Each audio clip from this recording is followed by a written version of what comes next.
And welcome to the I Love CVille Show. Thank you kindly for joining us on a fantastic Cinco de Mayo in Charlottesville in Central Virginia. It's going to get into the 70s today.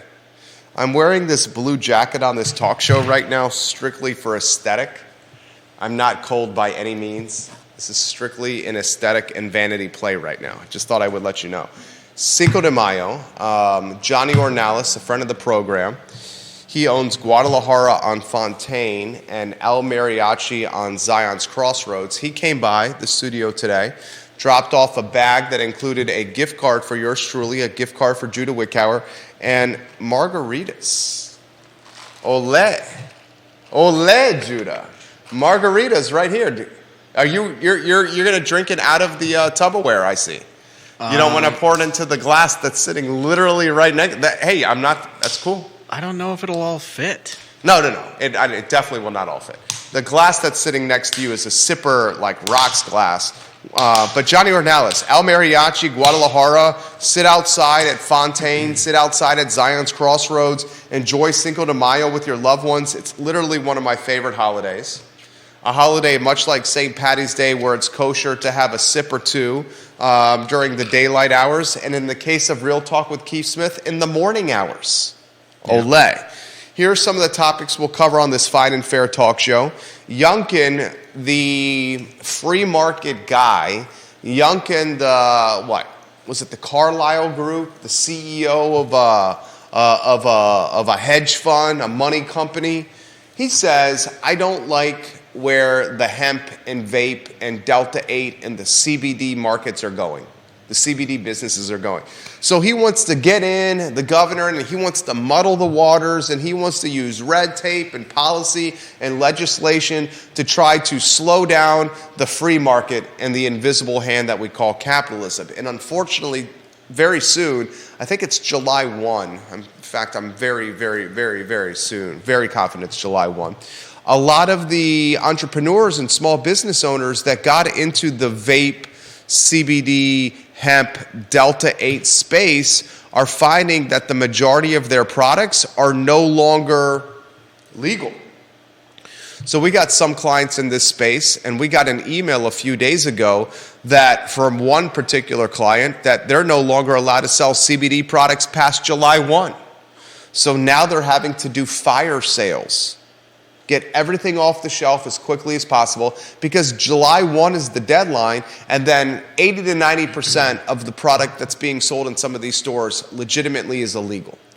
So I'm going to ask this question. Is what Youngkin's doing, does it piss you off, or are you cool with it? What I want to ask is, do you think his... We two-shotting? Yeah. Nice. I like it. Talk to me. Do you think that that his friends, his business partners, don't have a big enough hand in the vaping / CBD / THC market that they want to consolidate that before they let it get too far into the actual free market? I don't follow what you're saying. There are lots of people opening up. Like you said, we have lots of friends who have vape and CBD businesses and shops. Just friends, paying clients. Jesus. Is it? Do you think? I'm sure Youngkin has a lot of big business partners. Do you think they're angry they don't have a big enough hand in the money that's coming in from all these little independent shops? I don't think he's being influenced by that. I mean, we know he doesn't care about vaping Well, you know what he cares about? Do you know what he cares about? This is what he cares about. He wants to make it into the big seat, right? A what? The big seat. He wants to keep moving up. I think what Youngkin cares about is the political capital that can be gained by being the face of the franchise of banning Delta 8, CBD, vape, whatever the hell you want to call this. And he's trying to build political equity, political capital that can springboard or trampoline him to a different office. Virginia is a unique animal. Are there enough people that's a big voting point for? Yeah. Like middle America, swatting down conservative America. here's the challenge. These vape, and you've seen it yourself, a lot of the vapes that are out there, have you guys, viewers and listeners, walked into a vape shop at all? Some of the product is marketed and branded in capacities that very much would appeal to preteens and early teens. You see that as well as I do because we're in the business.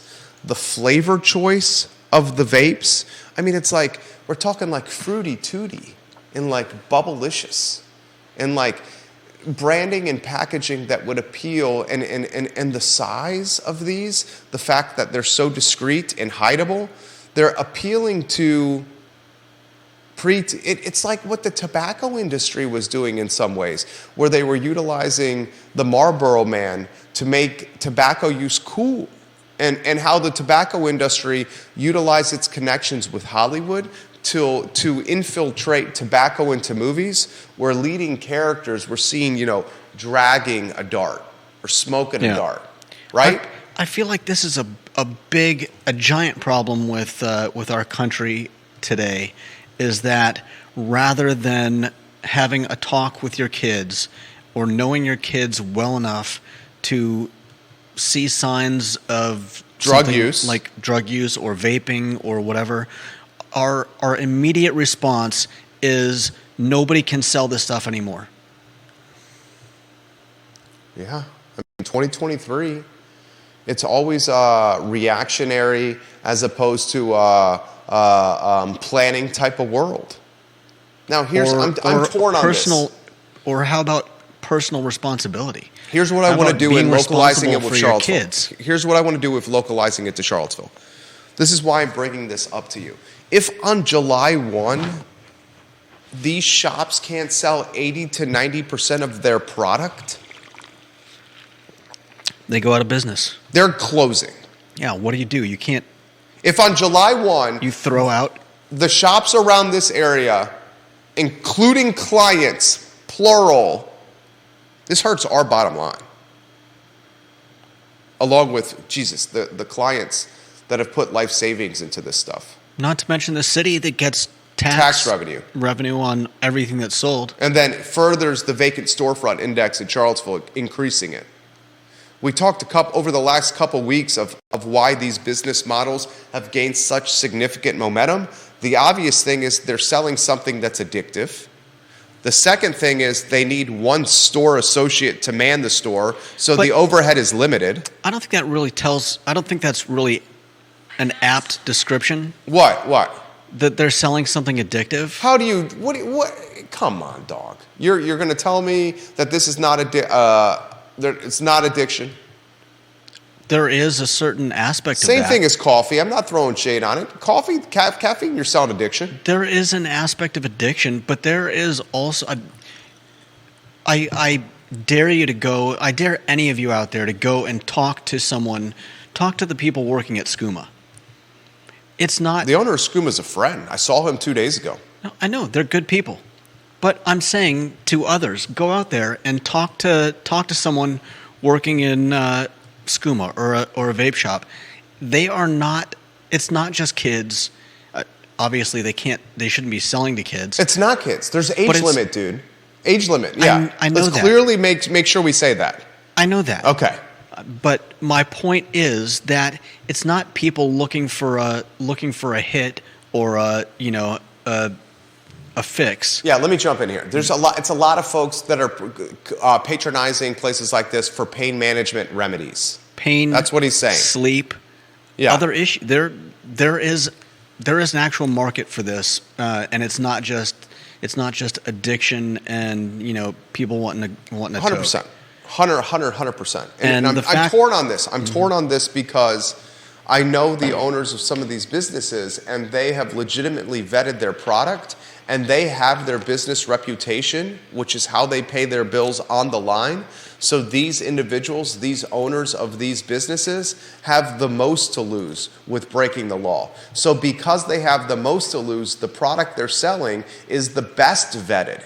And how they go about selling their product is the most rigorous when it comes to vetting customers from an age standpoint, et cetera, et cetera, et cetera. Yeah. I also know that the free market is going to go somewhere, even if the governor of Virginia says this is against the law.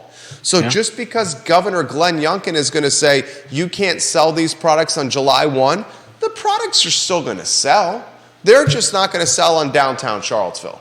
They're going to sell between buddies, where no tax revenue goes to any jurisdiction.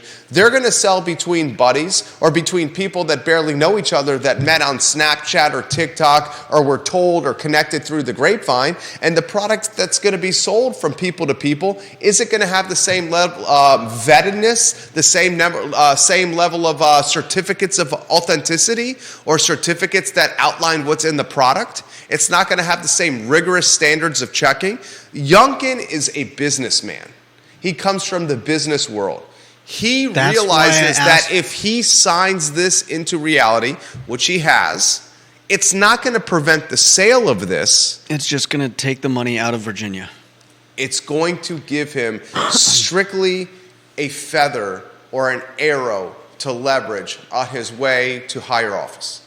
Only one terms in Virginia, no consecutive terms. I feel like that's got to be a major misstep. He could gather some votes from it, but I feel like he's going to lose. I think maybe he's underestimated the number of people that have gotten into this market. I know people. I'm not going to name names. I know people that have found relief for pain. Have 100%. found sleep where they formerly had troubles, and I know people that have gotten this stuff from people outside of the state, and they'll continue to do so if crap like this goes through. It is going through, and it doesn't do July 1, and it doesn't do anything for. I don't think it does anything to aid Virginia. And if you're saying that the only reason he did this was to polish his resume for the next step, that's politics. That's politics. I was going to say that sullies. That's politics. Sullies him, in my view. Okay. I think far less of him if that's politics.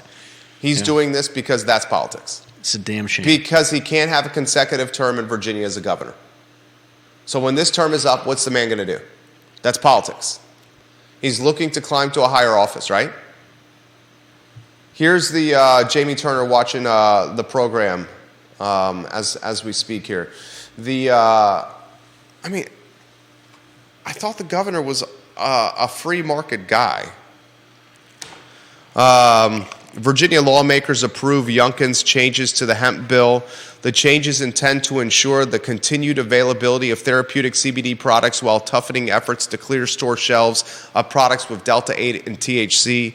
After a lengthy and sometimes heated debate, both chambers of the Virginia General Assembly ultimately agreed to Governor Glenn Youngkin's proposed adjustment to a bill that aims to ban the recreational sale of intoxicating hemp-derived products. Youngkin made changes, his office said, were intended to ensure the continued availability of certain therapeutic CBD products while toughening the bill's effort to clear store shelves of products containing intoxicants like Delta-8 and THC. July 1, a lot of the head shops, vape shops, however you call them, whatever you describe them as, July 1, 80 to 90% of the inventory in a lot of these shops cannot be sold in the Commonwealth of Virginia. So from a local standpoint in Charlottesville, the question is, one, what happens to all this real estate that could potentially, on July 1, I mean, geez, Louise, we're talking about less than 2 months from now. And everywhere you look is a vape shop or a head shop. There is 3 or 4 in the downtown mall alone. Yeah. So on July 1, the owners of these shops have this question to ask. Do I try to stay in business? What product do I sell? Do I close my business? Do I keep paying rent to my landlord? Do I screw my landlord? Do I file for bankruptcy? Do I just close the LLC down? Hope to God they put them in an LLC. Or do I pivot the model altogether? Yeah. All these questions are being asked right now. You got people that put life savings on the line asking that question, that sold real estate to get the seed capital to launch businesses like this. Yeah. I wonder what's going to happen to all of it from a Charlottesville standpoint. Jurisdictions are going to lose a little bit of tax revenue. If anyone thinks these types of products are not going to be sold, you're foolish. We've already decriminalized this, so they're just going to be sold on the black market without any accountability or repercussion. Yeah. Virginia loses the revenue. Youngkin gains political capital, and In number some of quarters. I'm sure Youngkin's he'll gonna lose it in others. I mean, I would imagine Youngkin is surrounded by very intelligent people that utilize think tank strategies to develop the pros and cons lists on if this is a good move. And Youngkin's team and his people probably put a pros and cons list together and said the pros outweigh the cons in our viewpoint. I don't think they're doing this just willy-nilly. No, that's Everything that he's doing is calculated, right? I agree. That's why I initially asked if maybe not enough of his friends had their fingers in this pie, and this is a way of giving them time to corner the market. Yeah, that's a great question. Jamie Turner says, I wonder how they're going to enforce it. That's a great question. How are they going to enforce it? That's a great question. Great question. Katie Pearl says this. That's your perception on why he's doing it, not necessarily fact. At the end of the day, this was passed by both bodies, so this decision did not solely lie with him. That is my perception. 100%, that is my perception. This entire talk show is my perception. That's why it's a talk show. I don't see Youngkin doing anything else that's not going to better Youngkin. Yeah. He's a politician. Right. Youngkin's not going to approve something or make a move on something unless it's not good for him. Just like McAuliffe, just like McDowell, just like... Yeah, politics as usual. Yeah.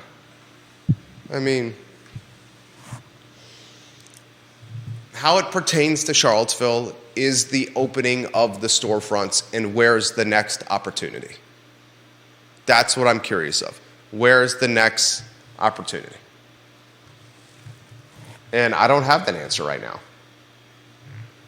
I think we are going to see Class A primo spots spring. You got corner, midtown, downtown, 29. I mean, good Lord. The Waffle House on 5th Street. Waffle House. How much did they put? Look at what they did. You talk about timing? Yeah. Follow it. We'll follow it. All right. And speaking of closings, if you want to rotate the lower third, the Newtown Fitness Club locations are for rent now. These fitness clubs opened during COVID as a solution of people who were fearful to work out in gyms. The business model was to rent the club for personal use or for use for you and a couple friends in increment of times. And the clubs are now all for rent. The spaces are all for rent. So a model that we thought we were curious about, whether it was going to gain traction or popularity, now is proven to not be sustainable. Why? Because the reality is, if you were going to work out alone, you would do it at your house. Yeah. I mean, who's Folks are motivated by working out with people next to them to help push them to do better. Yeah, and you said it was about they were about renting the place for yourself. Yeah. I mean, how many people have the forethought to think, okay, tomorrow or next Thursday at they had serious traction during COVID. During COVID, serious traction during COVID. Outside of COVID, who's planning their workout that in advance? Respectfully disagree. I know many people who are very committed. Then why is it failing? I can tell you why it's failing. I know many people who are very committed to certain teachers. For example, Chris Collins at ACAC teaches a high-intensity workout class, and if you go to that class in the morning or the evening, that class is completely full. So people are 100% planning their schedules around working out and certain class structures offered at, say, Borset or ACAC. I think it's failing because of the following reasons. When it's all said and done, when you go to a gym, when you go to work out, if you want to work out alone, you do it at your house for free. People that want to work out want to go to a location that's not their house, because at your house you get distracted by your kids, your laundry, you eat, TV, Netflix, whatever the hell it is. They want to go to a location. They want to be motivated by other people working out around them, all going after the same goal of improving or challenging or lifting or whatever the hell it is, and then they want to leave. There's something motivating about being around other people that are struggling for the same goal that you are. And Newtown didn't offer that. And now the spot on 4th Street, the old cigar shop, is for rent. He's got one on West Main that's for rent off one of the side streets. He's got a handful of locations. I appreciate their ingenuity during COVID, though. But once it got back to normal, it just was not a reality of business. And speaking of businesses struggling, Rob Schilling reported this. Neil Williamson put this on my radar a couple weeks ago. The Progress just did another round of layoffs. Now the number one editorial personnel, the number one person in charge of editorial to Daily Progress is Reynolds Hutchinson. I think he follows me on Twitter. And Reynolds Hutchins. Sorry, Reynolds, I messed up your name. Reynolds Hutchins. He's on Twitter. He's on Instagram. He is legitimately atop the digital masthead of the Daily Progress. And he's been at the newspaper for less than a year. The guy in charge of editorial, the guy with the most responsibility editorial-wise at the newspaper, the paper of record, has been at the paper for less than a year. Did you also know the cost of, I want to tell you this. You know what the cost of a print subscription is for 1 year? You get the paper delivered to your house. It went up. What do you think it is? Per year? I mean, I don't have any metric to... Print paper delivered to your house, 1 year, Daily Progress. How much you think? Oh, let's see.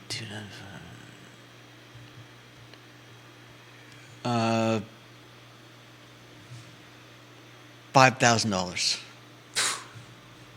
That would be a hell of a newspaper. Not quite $5,000. Just under $1,000. Just under 1,000. So how much is that per paper? I can give it to you per month. I mean, I can obviously give it to you per paper. Let's just call it an even 1,000 divided by 365. We're talking about $2.70 a paper. 365 times 270 is $2.70 a paper. Remember, the Sunday edition is more expensive than the Monday through Saturday editions. Yeah. Sunday edition has the coupons. It's more expensive. So if you want the newspaper delivered to your driveway every day, $1,000. How many people you think are doing that? Not many. In this economy, a G for a newspaper at the bottom of your driveway that's not very thick and doesn't have a ton of content and has a lot of AP copy in there. Yeah. Now, with the layoffs happening, that means less editorial content and less incentive to subscribe. Not throwing shade at the newspaper. Judah and I want the newspaper to be strong as possible because that gives us fodder for conversation on shows like this. Yeah. Shows like this are stronger when the reporters in the community are paid well and are churning stories every day that he and I can read, analyze, and unpack.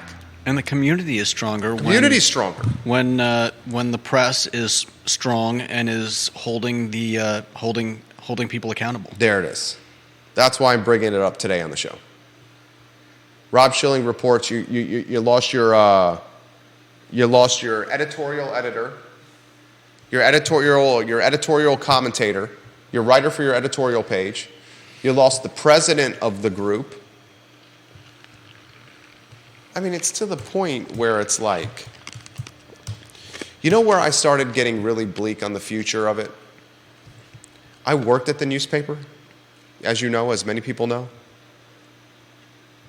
Once I started seeing like these websites like 247 Sports or like The Daily or like the Saber.com or even like ESPN improved its coverage with Heather Dinich. Heather Dinich, like 18, 20 years ago when she was on the ACC sports beat, she was damn good and was as good as the beat writers on the local beat in Roanoke and Charlottesville and in Richmond.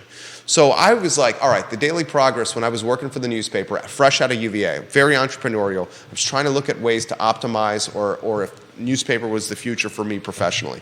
And I'm like, okay, the future of this newspaper is all right because it's got the University of Virginia football and basketball and its sports department right here in its backyard. And as long as we can cover UVA 2 to 3 stories a day, people will subscribe to us because people are fanatical about Wahoo Sports. Yeah. And I'm like, all right, the future's okay to be in the sports department. Then I started seeing the Saber and 247 Sports and ESPN and Heather Dinich and all these other news outlets, digital news outlets, putting out 2 to 3 UVA articles per day as well. And then I realized, holy crap, we just got commoditized as a staff. We legitimately got commoditized as a staff. And when we got commoditized as a staff, especially since we were giving our content for free on the internet, we were giving our content for free on the internet while asking for people to pay for our content in print. We were idiots. We were idiots. We got commoditized and we had a stupid pricing and business model. At that point, I was like, I'm getting the hell out of here. That's legitimately when I quit. Started a platform myself 15 years ago, May 29th. 15-year anniversary of being self-employed in this business is in 24 days.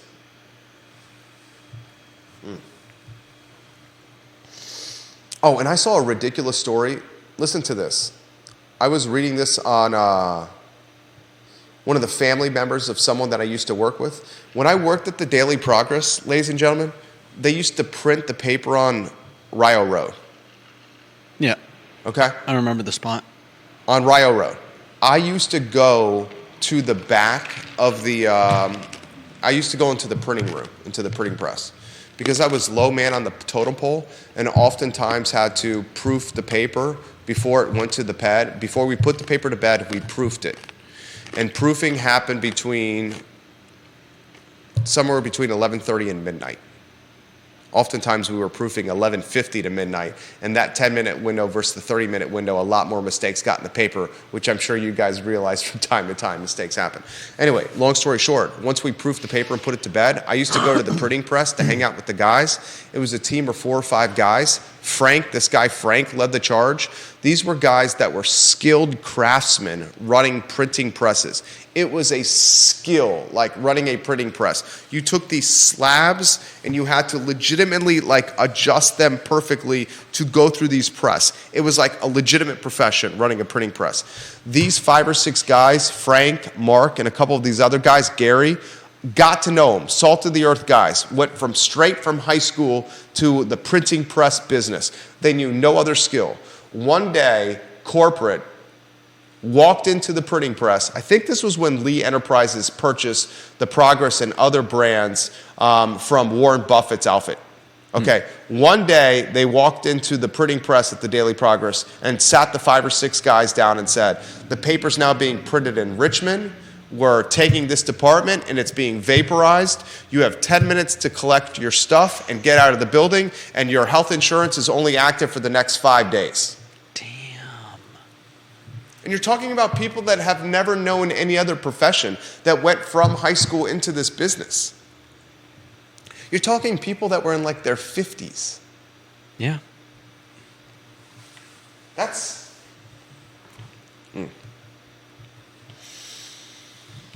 Not good. Bill McChesney says, when I was delivering the Progress, it was printed in the building across the street from the Macklin building. You're 100% right. The Enterprise building. And you can still see, I'm looking at it right now. Across from my studio right now, you see the stonework. You've seen it, right?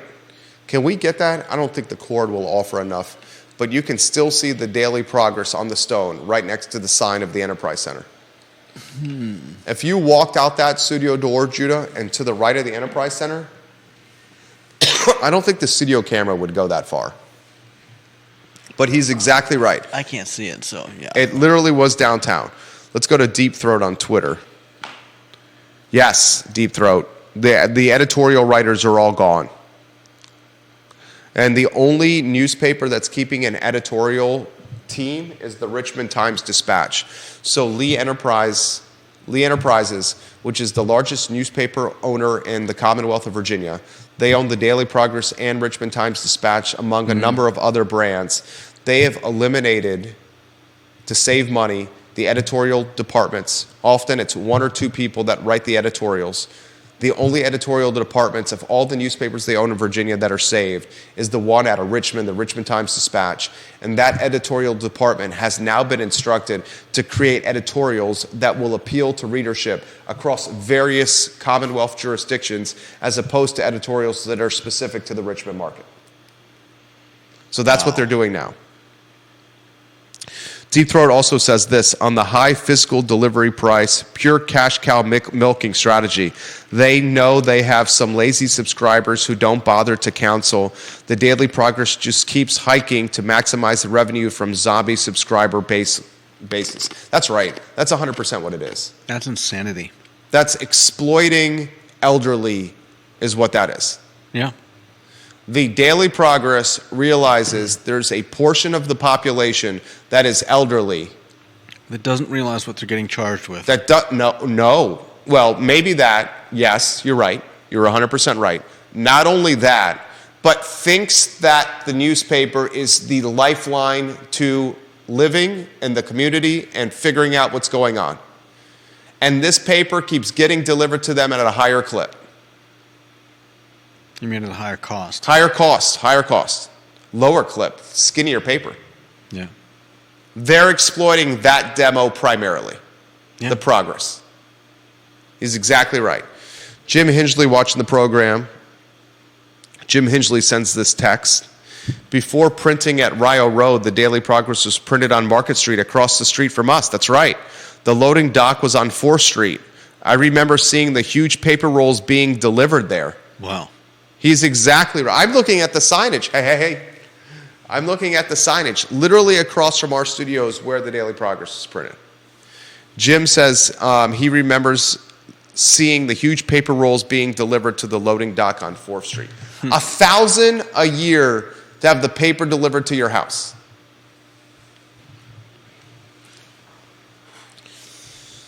Oof. All right. 2 more topics, and then I'll get out of here. John Blair is going to get some love from me on his comment he did on LinkedIn about Virginia governors and the UVA Board of Visitors. I love that comment, John. Used vehicle prices fell for the first time in 2023 this month. I cannot believe that. Last month. Used vehicle prices fell in April for the first time in 2023. Cox Automotive reported a 3% decline from March to April. Further declines could help bring used vehicle pricing down for consumers, since retail prices traditionally follow changes in wholesale prices. Please have prices go down. First time they drop in 2023. Maybe your boy pal's getting things in check.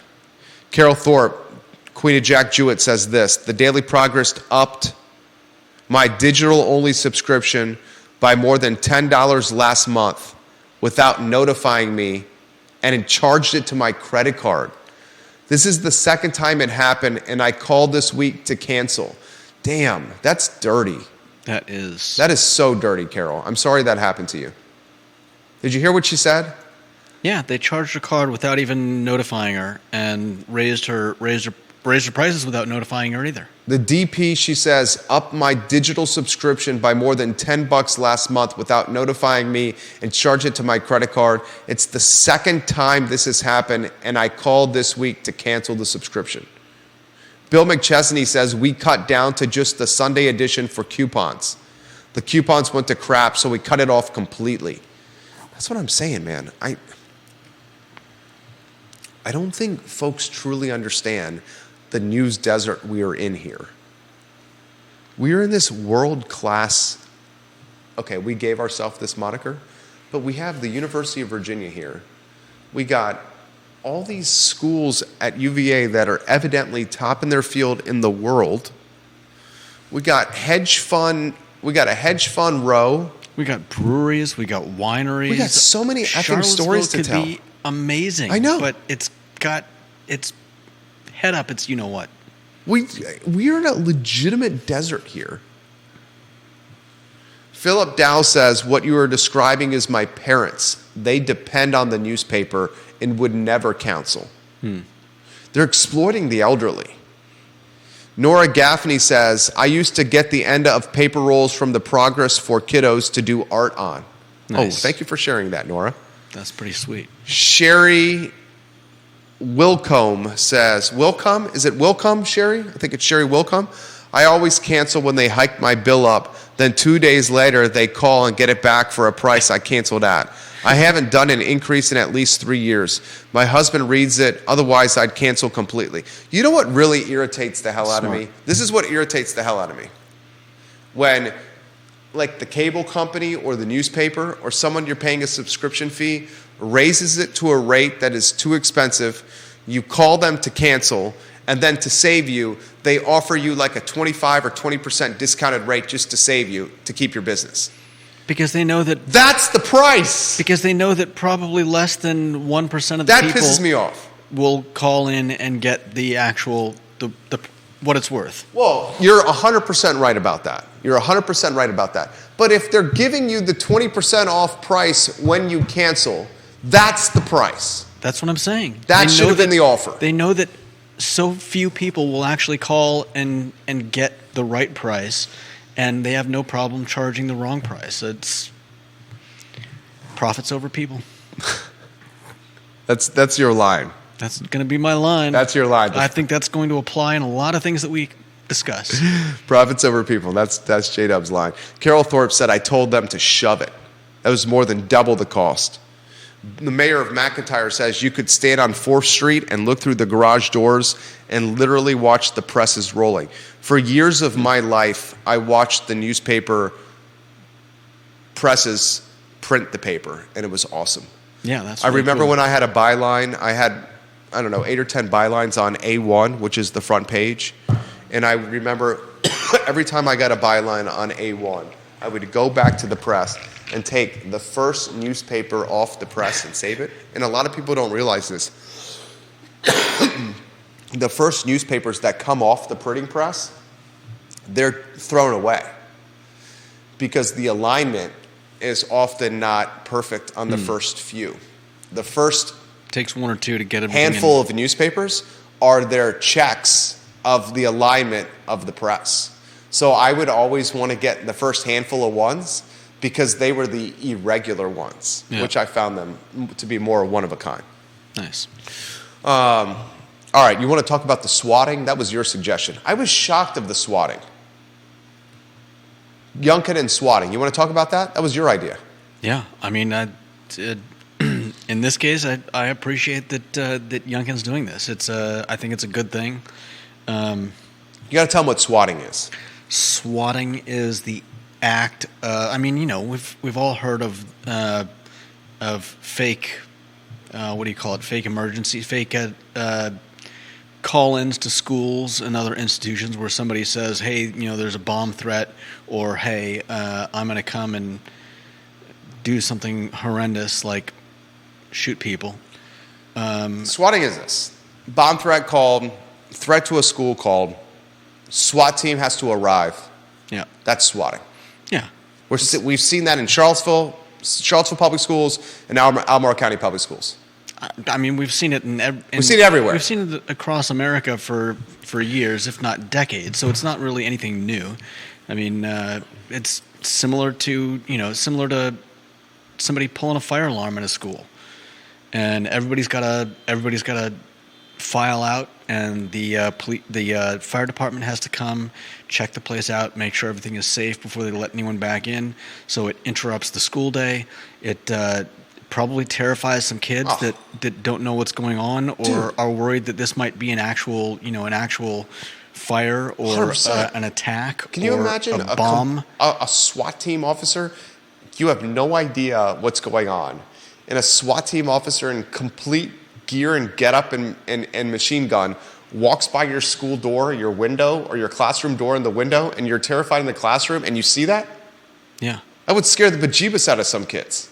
Not and the most terrifying thing and not just the fact of a SWAT member walking by the window, but these kids I don't understand this. You and probably most of the people watching this don't understand this, but kids today have been brought up hearing about school shootings.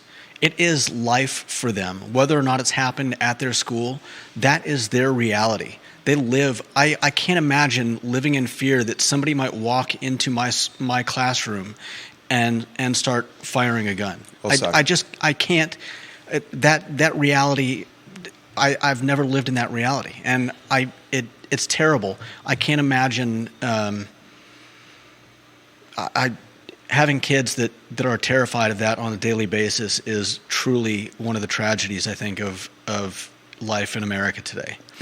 And this is why I appreciate the fact that this swatting is making the act of calling in these false. So here's the nitty gritty. Youngkin and the General Assembly are dropping the hammer on swatting at a greater clip. They're making the punishment more severe. This is what I did not realize. Prior to this bill, which Youngkin signed inside EC Glass, the high school, if you had called it a threat prior to this bill, you were not facing jail time? And not only that, I don't know if this is, I read that they're making this change that you could be charged with the cost of what it costs to send the SWAT team out there. Yeah. You should. Yeah. Because if it's the taxpayers that are paying for that. I didn't know if they didn't do that before, but yeah. No. That's insane. It's insane. Make the punishments for prank calls, or prank calls is not even the right word. What's it called? I would put it at borderline terrorism. Yeah. I would put it in sniffing terrorism. Well said. When you're What's it called? It's not prank calling, it's a threat. Fake threat. Yeah, fake. Well, you're terrorizing children. You're terrorizing parents. Even if you're not, I'm less worried about the parents than I am about my gosh, the kids. dude! Please, you got to consider the parents.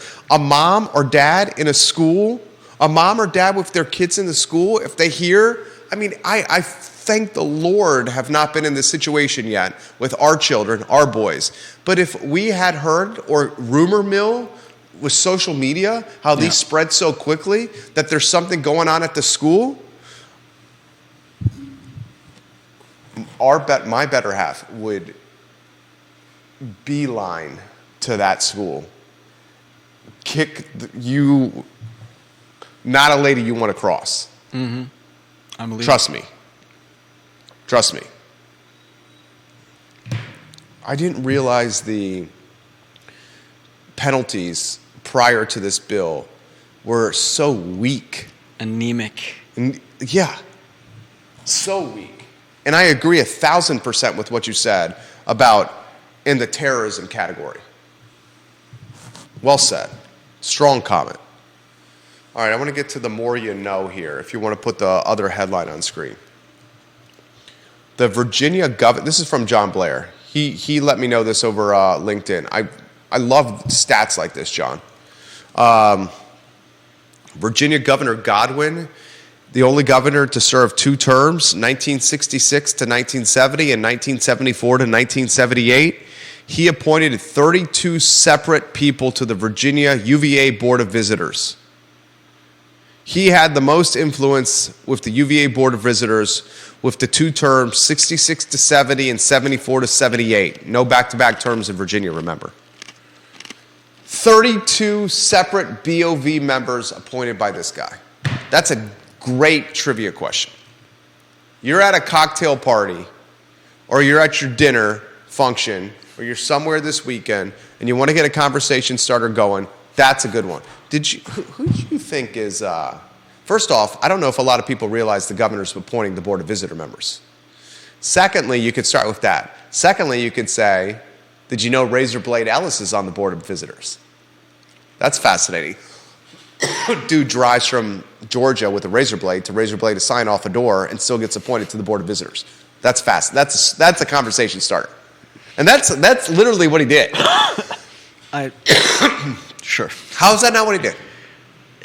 I think it's probably a greatly simplified version of what actually He happened. had a razor blade. He drove across multiple state lines to Virginia, to UVA, to Charlottesville, and wanted to razor blade a protest sign off a door because he didn't like the message. Razor blade Ellis, ladies and gentlemen. I've got this image in my head now of this guy. All he's got is a car and a razor blade. Yeah, and while he was he's driving with one hand. Yeah, and that's what he's doing. He's stroking the razor blade, sitting in the passenger seat the whole time. He's driving down the Eastern Seaboard, just past south of the border by South Carolina. Oh, look at that billboard.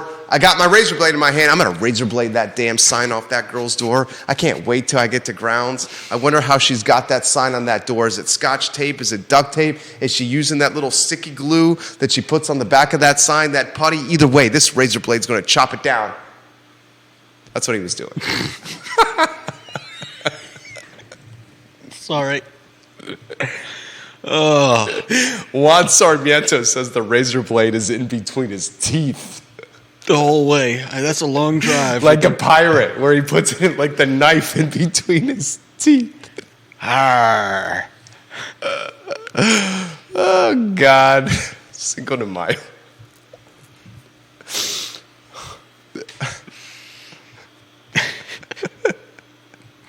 It's a long drive. I've done the I used to live in Naples, Florida. That's a long drive. drive.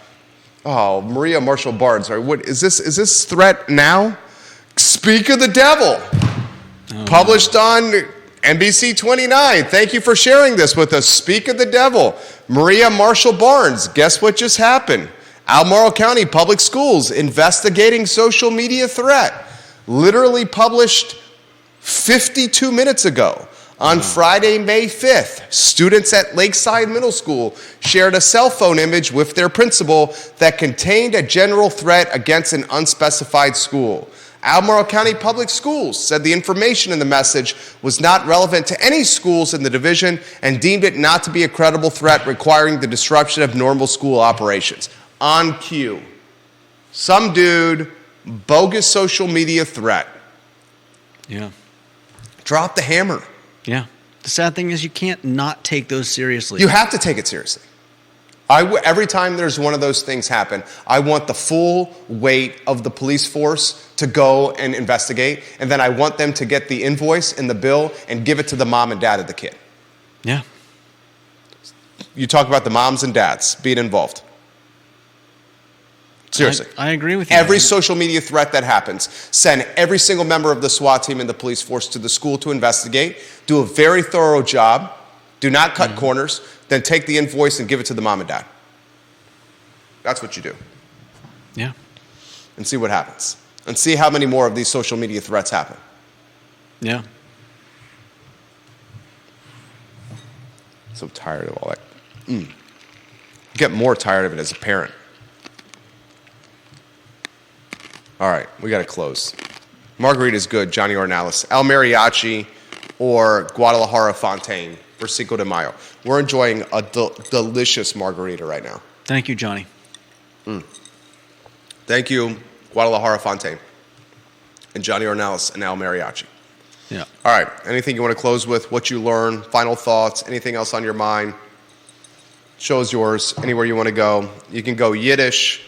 You can go anything you want to go. This margarita is delightful. It is amazing. Yeah, it's very refreshing. Thoroughly enjoyed it. Yeah, me too. It's delightful.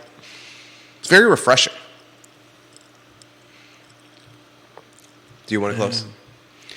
I'm thinking. Yeah, Maria Marshall Barnes. She goes, I'm constantly worried with kids at school. That's the parent. That's legitimately the parent. That is something that was a conversation my wife and I had about school choice with our son, our oldest. There is value in not having to worry. Yeah. Does that make sense? You know what I'm saying? Yeah, and Even if the threats are fake, there's value in not having to deal with the threats. Yeah, and I don't mean to make light of what the parents go through and deal with. It's Ms. No, I understand, but I think I don't know what psychological work has been done to understand how children are changing. But living in and there are places in the world where kids deal with a lot more than just Facebook bomb threats. Yeah. But our kids here, I think they're dealing with something that probably hasn't fully been Studied. 100%.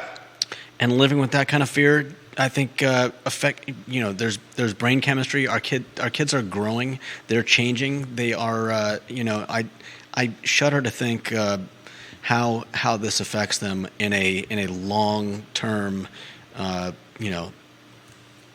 long view of things. Compounded by this. Viewers and listeners, listen to this. Judah is 100% right.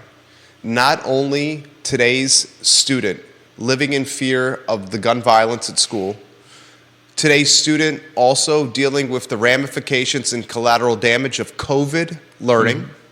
Today's student dealing with the ramifications of not enough bus drivers, so they're showing up to school anywhere from 30 minutes to 90 minutes late. Today's student arriving home 30 minutes to 90 minutes late. Go ahead. I was going to add in the probably also unstudied effect of phone use, cell phone usage. Kids that are on their phones, 90% of the day. Throw in the vape piece with today's student, with students using it more than ever.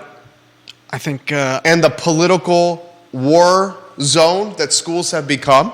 We talk about how much has changed and how things change faster and faster as we as we move forward. It's amazing the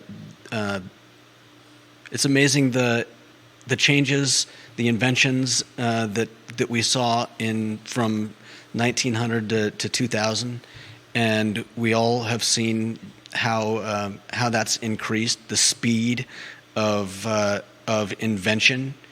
And I don't think we fully understand how the world around us is changing, and how we're pushing technology faster than we really have the ability to understand what we're doing with it. Well, was it the godfather of AI with Google? You brought this up in the middle of the week. Just quit.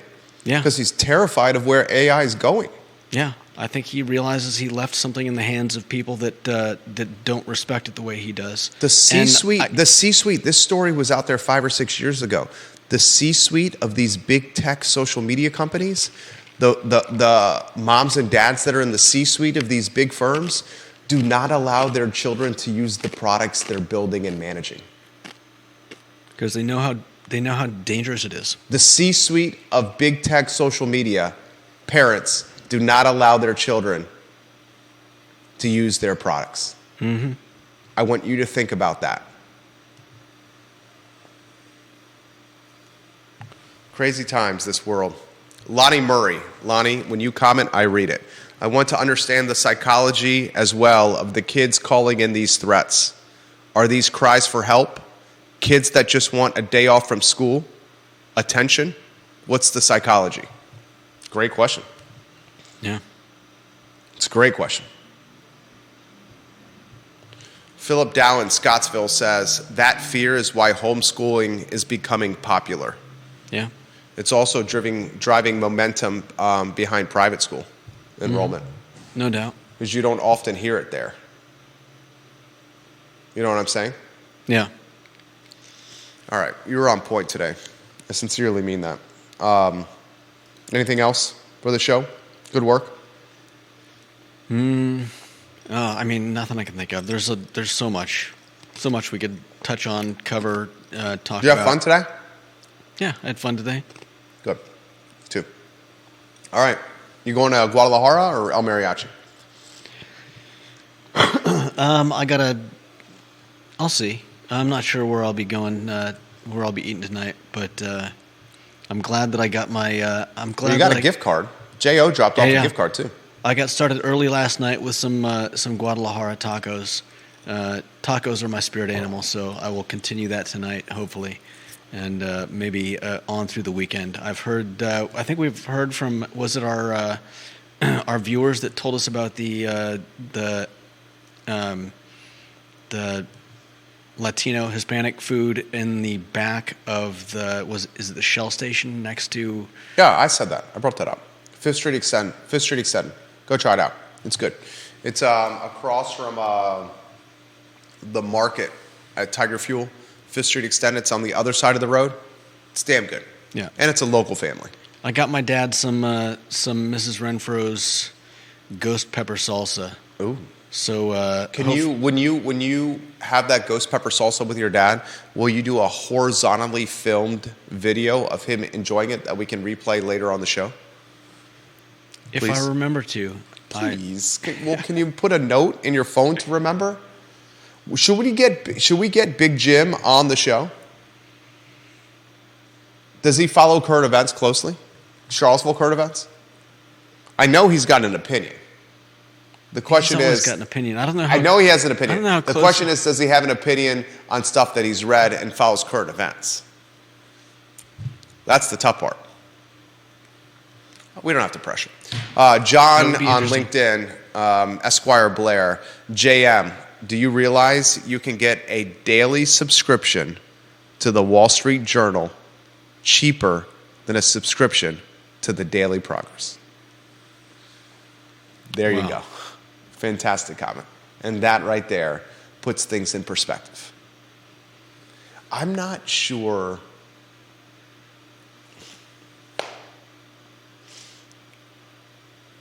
And it's heavy and it's labor intensive current model, and it's still labor intensive despite the layoffs.